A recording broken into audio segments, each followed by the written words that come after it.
Welcome in, ladies and gentlemen, to the Get in the Hole podcast. Steve McAvoy here with you on a terrific Tuesday, bringing you everything in the world of golf from literally whatever you're thinking of. The Open Championship was incredible this past week, and it was absolutely awesome. But we have to get into all of the stuff about the Open. We have to, oh, fuck me. All right, we're going to restart this.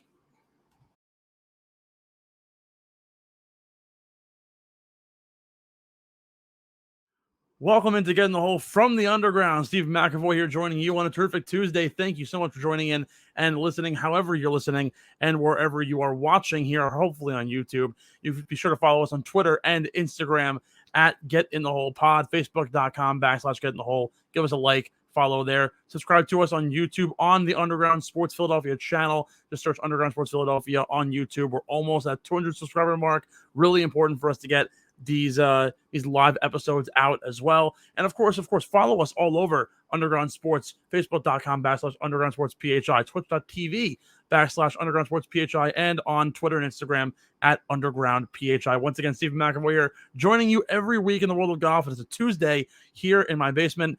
It's been an absolutely thrilling week with the Open Championship this past week, now going to TPC Twin Cities for the 3M Open. It's, it wasn't a week that I was expecting at St. Andrews. I got to be honest with you. It was a week of surprises, some disappointments. First of all, I think honestly we have to just kind of go all the way back here to backtrack on this entire story.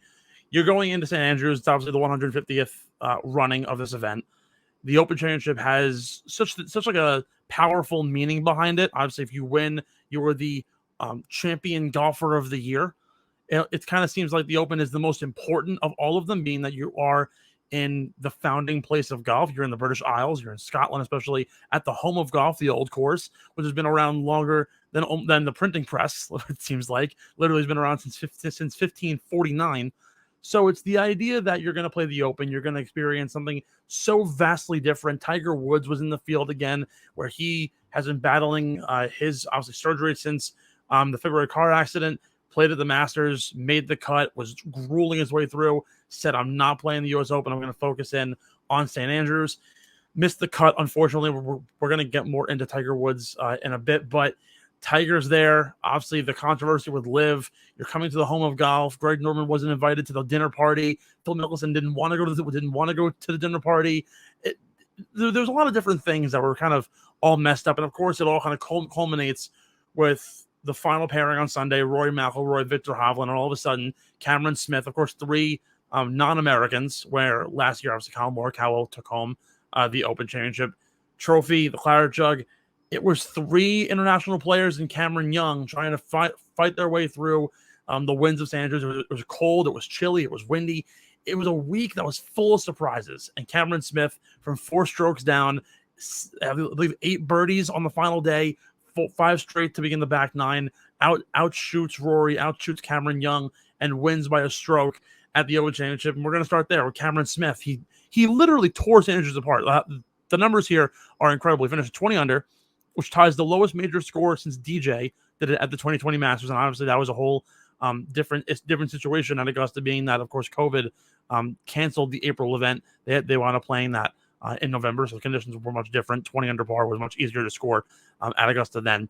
He surpassed Tiger's 19 under, which he had in 2000, also at St. Andrews. So it's the lowest score, not only in major history, tied with the lowest score, but also the lowest score in the history of the Open.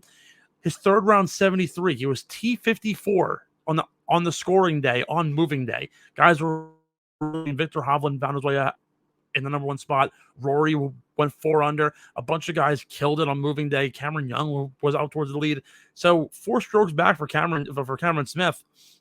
It was T3 down 4 strokes to Hovland and McIlroy. That was the final pairing. He tied the lowest score of the week on Sunday. He shot a 64, bogey-free 64, 8 birdies, 5 straight on the back 9. First time it's ever happened on the back 9 at St. Andrews. Then also probably the craziest stat, on Friday, he made over 280 feet of putts, which is a PGA record. 280 feet worth of putts. This guy was draining 45 footers like it was nothing. He was out there, and like, look, I get it. St. Andrews isn't the most undulated course on the planet. But at the same time, though, it's a challenging golf course. It's the home of golf, and the winds were kind of helping them out a lot. A lot of par fours were playing as either par fives or even par threes when you think about it, in terms of headwind or pushing back at you. So a lot of different situations were going on throughout the week, but Cameron Smith made it work when he had to. He was making eagles when he had to, was finding birdie opportunities galore. Even on bad tee shots, he was able to find the green on those second shots. The rough wasn't as penalizing, and Cameron Smith took advantage of it. It was just simply how it was. He's also now the first player since Nick Faldo to win the Players and the Open in the same year. This has been a year for Cameron Smith where he's kind of teetering now on this Player of the Year conversation with Scotty Scheffler. And Scotty, of course, has his 4 wins, including the green jacket. But to win the Players and the Open, it's quite the achievement. And also, of course, he won the Century Tournament of Champions to begin the year back in January at Kapalua, where he joined John Rahm with the lowest ever score, aggregate score in PGA Tour history at 34 under par. It was them two and Matt Jones. So he has 3 really impressive wins. He wins at the biggest time. He basically won 2 majors when you think about it. He won the 5th major and the Open. The Scheffler's Bay Hill win, the Waste Management, the Masters, and of course, his earliest achievement. So do I see Cameron Smith being the Player of the Year? I don't really know. But this week has really solidified Cameron Smith as the bona fide top 3 player in the world that he deserves to be. And I think right now we haven't seen a better top 3 in the world between Scheffler, McIlroy, and Cameron Smith than we have in a long time. Like, yeah, back when it was Rahm, Cantlay, and Morikawa, they were all on their game. But we haven't seen guys win 3, 4, 5 events among all 3 guys at the top in a long time. When you think about it, last year, John Rahm had 1 win. That was the U.S. Open. Cantlay had 4 wins. So he wasn't even the number 1 player in the world. He was 4th for a while. Broke his way into third by year's end. And Colin Morikawa only had 2 wins all the entire year. One of them being the Open, and the other being a generic PGA Tour event. So I think now you have 3 guys who all of them have 3 wins. I think Rory has 2. Or to the others 3, I think Rory will certainly win another one soon this year. So we'll have to see, but I think this is the best 3 top 3 golfers we've had in a long time. Speaking of Rory McIlroy, you can't talk about what happened at the Open without mentioning Rory. It was just agonizing yet again for Rory McIlroy to have to go through the Open. It was his 30th major without since his last win. His last win came in 2014, I believe, at the Open at St. Andrews, or it might have been 2015. I could be wrong there, but He was the leader on Sunday. He didn't even play bad golf. He shot a final round 70, which is 2 under par, but he missed so many close putts. He missed about 8 or 9 birdie putts by I would say a quarter of an inch or less. It was so narrow and slim that I was shocked that Rory McIlroy finished where he did.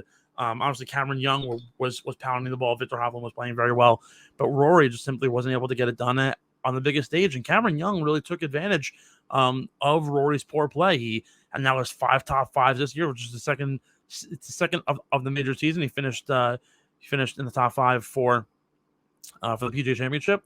This guy's going to win one soon enough. It's only a matter of time that Cameron Young wins. I would argue right now he's probably better than Will Zalatoris. He's just simply a better putter. He's a better overall player. I think Zalatoris is a bit better of a ball striker, but off the tee they're almost equal.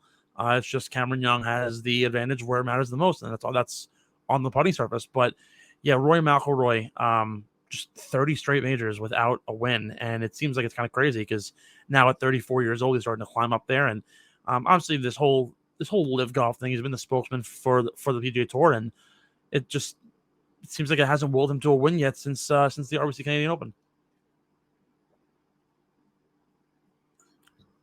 And again, it almost seems like it's destiny at some point for Rory McIlroy to win a major, whether it be this year, next year, the year after. And I feel like it's going to happen in one of these events where he's playing against a live guy. I was waiting for Dustin Johnson versus Rory for the final pairing on Sunday. Unfortunately, we didn't get it. But look, these live guys still are no slouch. DJ finished tied for 6th, as did Bryson, which is a bit of a surprise for me. Abe Ancer finished 11th. We're going to see these guys again at the U.S. Open, possibly at Augusta. We'll see what happens come April. But at some point, I think that's going to be what's going to push Rory over the edge, and we'll get him a win there. Speaking of of those defectors, DJ and Bryson, like I said, tied for 6th. Answer finished 11th. Some guys played really well from the Live Tour. But some really fascinating stuff coming out of course, the Champions Dinner. Greg Norman wasn't invited back. Live guys really did get a bad rep this week at the Open, and rightfully so. They kind of deserve it. Of course, Tiger Woods had his big press conference and was asked about it, and he talked about guys chasing money and how it's immediate gratification, but what are you fighting for? What are you playing for? What's it really worth? And I saw a graphic about the official World Golf rankings and how as of right now, Dustin Johnson's like ranked 30th, but by the end of next year, assuming they don't get recognition by the OWGR, he'll be as low to about 100th to 150th, and most guys are going to be dropping out at that point. So we'll see what happens with those guys as far as making majors. But in terms of the immediate future, if Rory's going to win one, it's going to be against one of these Live guys in a final pairing on Sunday. Final notes here on the Open. Who played really well? Brian Harman, probably the quietest top 10 ever. Finished T6 this week. Had an incredible 65 on Sunday. He played 60, 68 or lower golf on 3 straight days. No one really saw it, which is amazing. I feel like credit to Brian Harman. He's managed this whole major season to be in it. He's in the conversation, but he just hasn't been able to get over the hump. Maybe it's an age thing. Maybe it's a skill set thing, which I understand. The fields here are packed, but Brian Harman, incredible performance. Trey Mullinax, the big win at the Barbasol the week prior to the Open, had to fly out to St. Andrews, had club issues, lost his golf clubs. The ping people were literally making his clubs at St. Andrews to get him a new set. He finished tied for 20th. And again, he had no prior experience playing links golf. This is a guy who in 2018 was a big time Korn Ferry Tour player. He came up to the PGA. He fell out of the game for a couple of years, and now he's back. And Trey Mullinax is now all of a sudden back on the stage, and I think he's going to keep on climbing here and keep showing you what's going on. And, of course, Thomas Dietrich. I talked to Max Schreiber. He's been on the show a few times for those of you who listen frequently. I spoke to Max. I'm looking for my 6-man league or pool. And he goes, I'm like, I need a cheap guy for my 6. For my 6. He goes, yo, Thomas Dietrich. I'm like, why? He goes, well, he fits this course to a T. He's German. He's used to playing link style golf. He's a DP World Tour vet. He comes here every single year. He finished 7 under, T34. Wasn't incredible, but at the end of the day, made the cut. Finished 7 under, which is literally all you need for one of these pool events. Unfortunately, didn't win, but it is what it is. So that's what we have going on at the Open this past week. Again, incredible week. Some other news in the world of golf.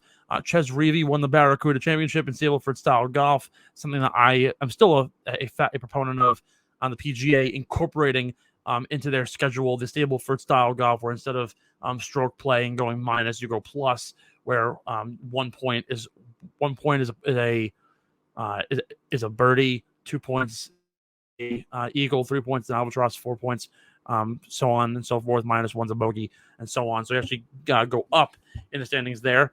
Of course, Live Golf put in their recommendation to try and get official World Golf ranking recognition. We'll see what happens there. But this is huge for the game there. If they're able to actually get that, then players will be able to qualify for major events and certain big time events throughout the PGA Tour season.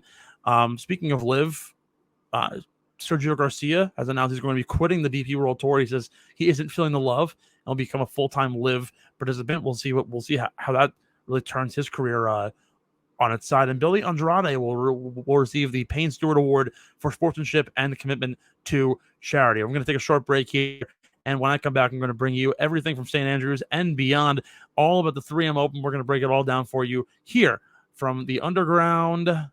This is Getting the Hole.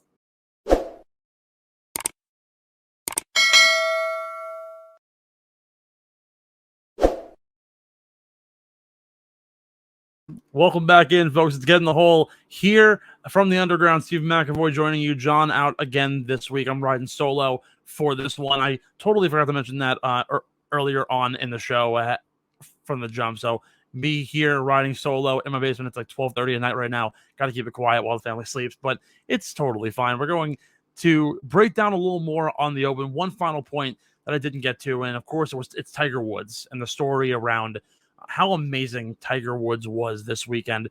And while we didn't get to see him for very much, we only saw him Thursday and Friday, missed the cut, played a really challenging round of golf. It was still such a nice sight to see Tiger back out. He walked every single day and played 18 or more every single day for the practice rounds. He had been there for a week prior. He played at the JPP McManus Pro-Am.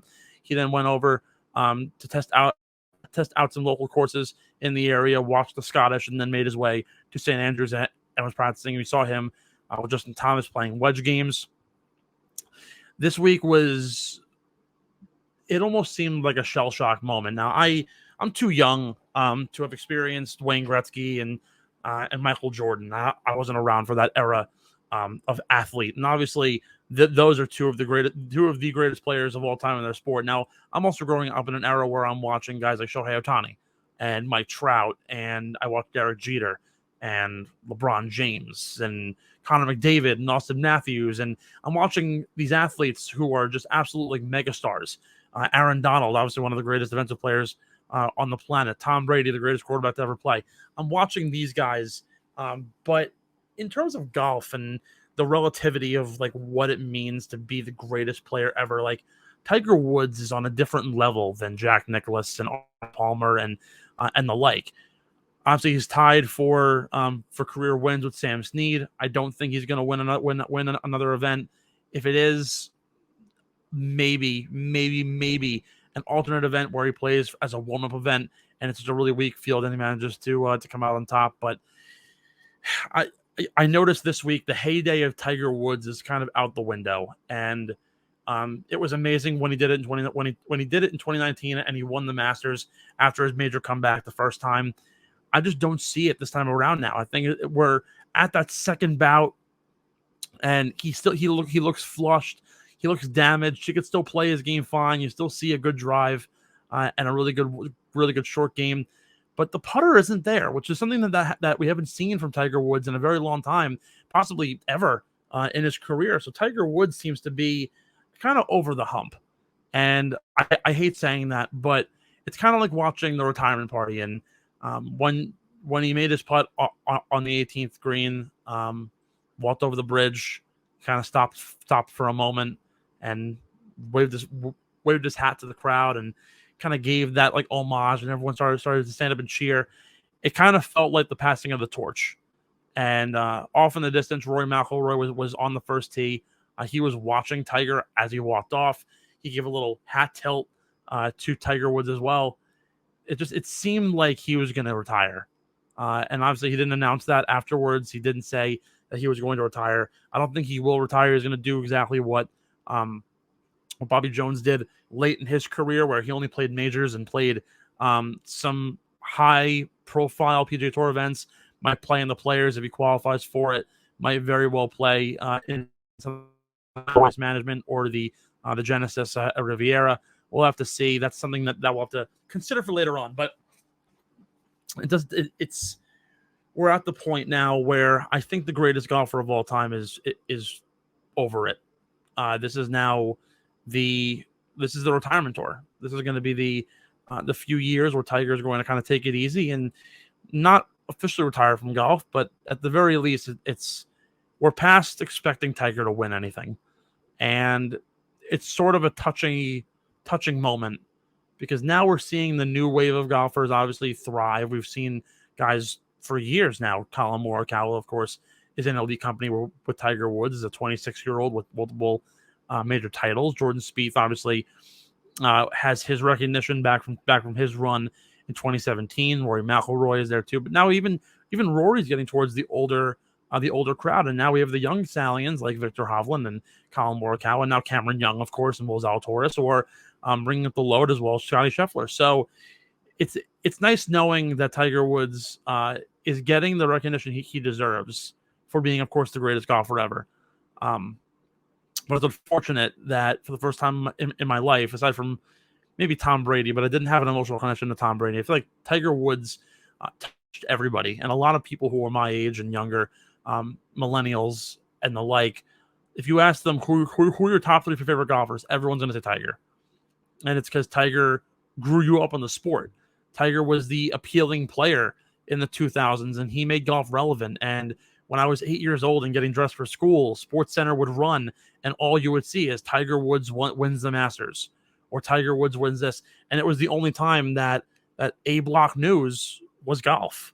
And Tiger Woods carried that persona with him for years, and it carried out with his endorsements for Gatorade. I remember going to, even as a baseball player, as a kid, I would go into the 7-Eleven and I would grab the Gatorade bottle that had Tiger's face on it because I was like, I want to be like Tiger. I want to be the greatest to ever do it. You admire people like Tiger Woods, Kobe Bryant, Michael Jordan, LeBron James, Wayne Gretzky, Connor McDavid, guys who are all out the best player on the field at any given moment. And it doesn't matter who steps on the course. Tiger Woods will always be the best player on the course, even with guys like John Rahm and Dustin Johnson and Patrick Cantlay and Colin Morikawa, Jordan Spieth and the like, and everyone else on the course. It's Tiger Woods. He will always be the guy, and it's unfortunate to admit now that we're kind of at that level where Tiger is going to have to take a back seat, and we're going to have to almost move on, because I didn't want it to end this way, and I didn't want Tiger Woods to have this car accident and all of a sudden be a damaged player. You wanted to see him win one more just to break Sam Snead's record, and at that point, retire a champion, retire a winner. But I don't know if that's going to happen. So respect to Tiger Woods, though. Absolutely incredible career. The 3M Open. Let's bypass what we have about the Open here. Let's get on into everything about the 3M Open. We're going to Blaine, Minnesota. Interesting place to go this week. The 3M Open, TPC Twin Cities, of course, one of the mainstay events since 2019. The event, of course, has only been around for 3 years. 2020, we did in fact play this event due to with COVID, even though that was in full swing. We did play at the restart. Some winners recently: Matthew Wolff in 2019, Cameron Champ 2021, and of course Michael Thompson in 2020. So you can kind of see already what I'm going to be talking about in terms of guys to win this week. But quick little rundown: course confidential metrics here. Par 71, about 7,400 yards. Very forgiving fairways, very wide open golf course. 15 holes will feature water, but very generous fairways. Water shouldn't be a big factor this week. Designed by Arnold Palmer. Very interesting design by Arnold, because the golf course was actually founded on an old sod farm that was bought out in Blaine, Minnesota. It was then turned into a golf course, very flat land. So a lot of these undulations are man-made, which actually makes this a very soft golf course. Bent grass all over the damn place. So players should be able to find the fairways pretty easily, should sit up pretty well for the most part. The one difference, though, from past events, they've grown this rough out to about 4 inches thick, about an inch and a half thicker than what it was last year. So it will be very penalizing out of the rough this week.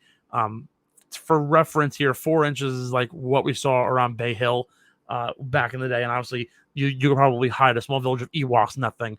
So definitely will be a challenge out of the rough, but the fairway should be relatively generous. Pretty straight up, very basic holes here. Bent grass, like I said, all over the course, similar to the contours of that you see at the Travelers, but basically without hills. So the best way that I can describe this golf course will be TPC Twin Cities will play just like TPC River Highlands and TPC Deer Run. Only difference is it won't be as hilly. But with that being said, this course is meant to score. It's meant to produce birdies, and it's a course that was meant to be attacked. For frame of reference here, the average score for a amateur golfer, just any sort of handicap, is anywhere between an 84 to a 90, which is actually pretty damn good, considering even high handicappers can break 90 on a golf course like this, and this is a pro course that we're playing at this week. So for a little bit of frame of reference, it's going to be a birdie fest. Guys are going to be somewhere in the 20 under par range, and are going to be able to thrive in golf course conditions like that. With that being said, let's get right into my 5 keys to winning this week. Number 1, most prominent, surprisingly not stroke gained approach. It's actually stroke gained off the tee. So good tee shots here combined with distance are going to be paramount. Like I said, Cameron Champ has won here in 2021. He's one of the top drivers of the golf ball on the PGA Tour. Michael Thompson wasn't a big-time driver at the time, but he was hitting it incredibly well, very straight and accurate, was hitting it about 310 yards per drive, which ranked that week 20th among all qualifiers in 2020. And in 2019, Matthew Wolff, another really long driver, beat out Bryson DeChambeau. Of course, you know the story with Bryson. So driving will be paramount. Find the fairway, be able to figure out your game from there. Stroke gained approach, 2020 specifically, the top 10 players in stroke gained approach all finished where? In the top 10. So, and Michael Thompson gained 7.4 strokes on approach. Really important. Stroke gained approach will be paramount here. And I'm going to combine that also with a couple of other stats that I find that are very important. Birdie or better gained and opportunities gained. These are two separate categories. They seem very similar, but I'll explain them now. Birdie or better golf is essentially saying that you need to be able to knock down your birdies and have the opportunities. So opportunities gained is basically saying it's combining your approach play with your ability to stick it on the green, but also have a good enough opportunity to make birdie. So as a frame of reference, golfers make about 18% of their putts within 25 feet. So the PGA Tour measures that out as saying an opportunity gained is if you are able to find your ball within 20 feet of the cup, which is actually which is about the bare minimum for players to really kind of make on average, again, 18%. And then once you get past 20 feet from the cup, it starts to dip further and further and further down towards like 10% for 25 feet, and then lower and lower and lower. So 20 feet to the cup, find your way there. Gives you a pretty solid radius to work with, I would say. So opportunities gained, and then, of course, birdie or better gained is being able to actually knock down those putts. But strokes gained putting isn't really a big deal here. Not very undulated. It isn't a paramount thing here. The hot putter is going to win, but you don't need to be the best putter on the planet in order to achieve here. Anybody can putt here. I probably could too. But then the biggest thing is also par 4 scoring between 450 and 500 yards. The average par 4 here is in that parameter. Those who can find solid distance will command this week. A lot of guys, I'm thinking of Tony Finau, Hideki Matsuyama, Davis Riley, they immediately come to mind as guys who are really good off the tee. They're long, they're straight, they're accurate. They also have some pretty solid ball striking and approach play. So those are the 5 keys to winning this week. With that being said, let's hop right in to some beer money plays brought to you by our friends over at Kenwood Beer. Grab a Kenny. Let's get right into it. It's Philadelphia's #1 light lager. We're going to hop in with a top 20 play. I'm going with Brendan Steele this week at a plus 150. You know, Brendan Steele, I was running the metrics here. Kind of crazy. He fits every single metric really well. He drives the ball great. He trails only Jon Rahm, Cameron Young, and Rory McIlroy in strokes gained off the tee this season, which is crazy. He has 2 top 10s in his last 3 starts. He's been on absolute fire recently, and again he fits all 5 of these categories between strokes gained off the tee, strokes gained approach, birdie or better, opportunities, and par 4 scoring gained in every category. He's top 10 in every single stat. So I love Brendan Steele here for a top 20 at plus 150. Top 10, Davis Riley. At some point, Davis Riley has to win a PGA Tour event. It's between Sahith Theegala, Will Zalatoris, Cameron Young, and this guy. All 4 of them are all young studs. They all know exactly what they got to do to get by and win. And Davis Riley fits this course almost to a T. He's a good putter. He's a very good ball striker. He's pretty long off the tee. He could be a little erratic, but again, the fairways here are very, very, very generous. He's also one of the top players in strokes gained scrambling. So being able to get out of the rough and find your way back in the fairway and make par to save yourself is very important for a guy like Davis Riley. He's plus 270 for a top 10. Top 5, favorite pick of the week by far, Cameron Davis plus 600. He probably has the best outlook of any player on a golf course like this. He drives it a ton. He makes birdies in bunches. You saw it when he won the Rocket Mortgage Classic. He made 7 birdies in a row at one juncture, going from Thursday into Friday. So this guy knows exactly what he's got to do to win. Makes birdies in bunches. As I just killed a bug. He's 12th in the field in off the tee, and he's 6th in birdies or better. He's back-to-back top 8 finishes at the John Deere and the Open. He dazzled this past week at St. Andrews. Very, very, very quiet under the card. Managed to play really well. Plus 600, I think, is a great number for Ken Davis. Also, like I had mentioned, he played really well at TPC River Highlands and at the John Deere. Two courses very similar to TPC Twin Cities. My best bet this week, Sahith Theegala, a top 30. It's minus 100, so usually I won't dip this low. But I mentioned similarities with TPC River Highlands, and of course, if you weren't living under a rock the week that Xander Schauffele won, then It was him and Sahith Theegala, and Theegala had a little bit of a blooper in the bunker, had a horrible lie pressed right up against the front edge, and he literally hit the ball to 4 inches, which basically sealed his fate and screwed him over. He played really well at St. Andrews. He shot 7 under by Saturday, finished 10 under overall. I think he's ready to roll. A top 30 here is just easy money at -100. You can place 10 and you can win back 850, which is a pretty good number for me. I'll take that any day of the week. My winner this week to wrap it out. I hate going with the favorite, but I have to this week. It's Tony Finau. He hits the ball further than anybody else in the field. It isn't a stat field. Of course, we're on a hangover week from the Open. A lot of guys are going to be jet lagged, including Tony. But at the same time, though, he simply has the game to be able to do this. He plays usually following a major every single year. He's a popular play, but so be it. I totally get it. He's super long off the tee. He's pretty accurate. Tony Finau is the guy who, if you don't know this, he brings the club back only so much. But there were videos that I watched of him at St. Andrews practicing where he'd go full strength and hit the ball 400 yards. It was insane. His driver is absolutely incredible. It's also straight as a pin. So I can definitely see Tony Finau dominate this golf course. He can make birdies in bunches. He knows what he's doing with the flat stick, and he's a pretty good approach player as well. So Finau plus 1,300, I think, is a great play this week. To wrap out the show, again, very short show, only me riding solo, wanting to give you a breakdown from the Open, and of course, give you enough stuff on the 3M Open to get you going for this week. Final little note here, I want to get back in on Tiger Woods. Phil Mickelson was making comments about LIV Golf, and he overheard what Tiger had said, and he said, quote unquote, I respect his opinion. Obviously, Phil Mickelson has not been in any sort of mode to be talking about anything in the world of golf, being that he's now become the face of LIV, or one of the faces of LIV, despite him playing like absolute dog crap this past week at St. Andrews. And he actually wore a t-shirt on Thursday during his round. He got shit on for that one as well. Tiger Woods stood him up, and he showed exactly what we were expecting out of a guy like Tiger. Of course, as you know, turned down an almost $1 billion offer to play for LIV. He basically tore the letter up and said, "No, I'm good. This is the number one player in the world." And I think his comments were really great. He said that guys were chasing the money, and there was no long-term satisfaction from it.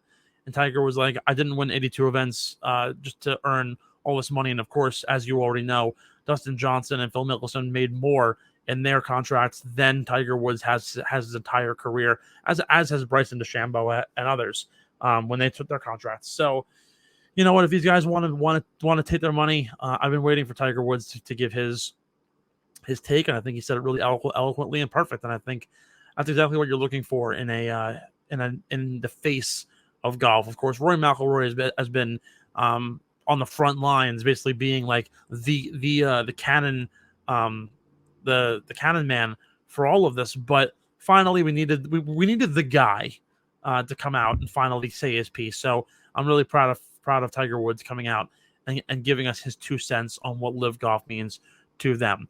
Once again, folks, that was wow, I can't speak. Once again, folks, Stephen McAvoy here from the Underground. This has been Getting the Hole. Thank you so much for tuning in. Of course, follow us here on Twitter at Getting the Hole Pod. Follow Underground Sports at Underground PHI. Subscribe to us on YouTube.